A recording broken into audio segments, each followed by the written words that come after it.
In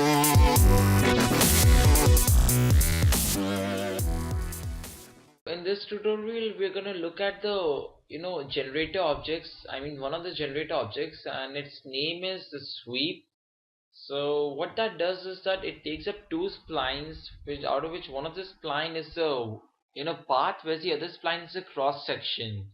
So it just combines the path and the cross section to create a sweep. Now let's see what does all that mean.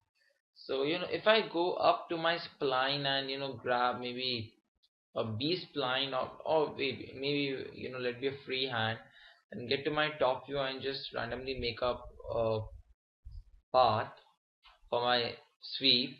This should become my path. And then get back to my perspective view, zoom out, and now if I add a circle, that is going to be my cross section, and the splines that it's going to be my path. Let's just rename it to be path and the circle to be cross section, and there we are done. Now I would create a sweep in such a way that my circle is going to be the cross section, versus this spline is going to be my path. So how does that help? I probably the figure, you might have understood what I'm going to do by the figure. This figure, anyways, let's drop in the sweep. So I'm going to select both of them and then just drop it under sweep. So what that does is that I had a path in which it created a spline.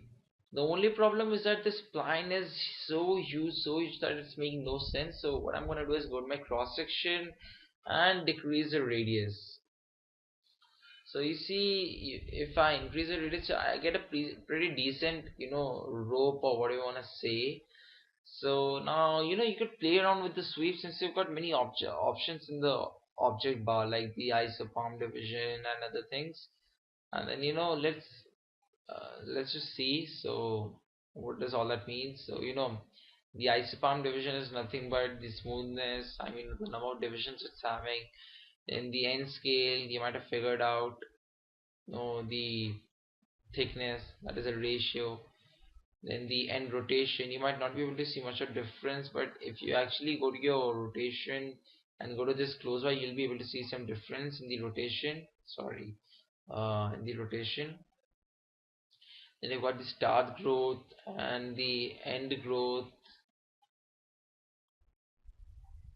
and then you got this pal movement all and other things. But then let's just look at the other important things.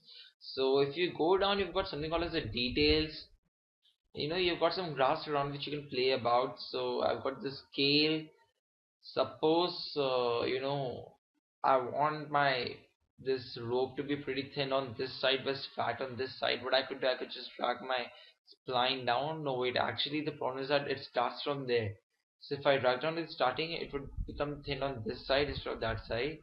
So now I could just drag down my graph, and then you would see that this becoming thin, and then drag all this also down to make it thin, or drag both of them up, or what. Or maybe if I wanted, I could keep both of them up. But if I want, supposedly I want the middle part of this line to be thin, I can click on control, and then on the line or the scale to add one more point, and then simply drag that point down, which would help me to make my spline very thin at the center, whereas fat on both the other sides. So getting this up, making this really equal, and going up, you've got these options of rotation also and other things. You could play around with that, you could check that out yourself. But you've got the caps also over here, and definitely you got the none cap, fillet cap, and other things. So let's just take a look at what that does. Zoom in. So that would help me create splines. If you notice right now, if I click on my fillet cap, my starting is like this.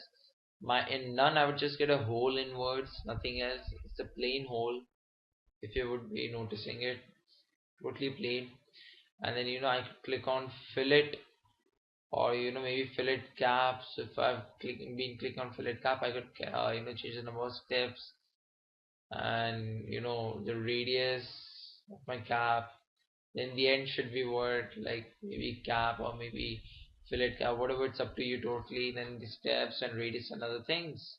So these are a few important things about the one of the generator tools, whose name is sweep. And you could use this in a zillions of ways and methods in Cinema 4D. Anyways, this is all about the sweep, and thank you for watching this tutorial. If you liked it, please do click like and subscribe, and definitely do leave your precious comments back, since it helps me to improve the quality of my videos.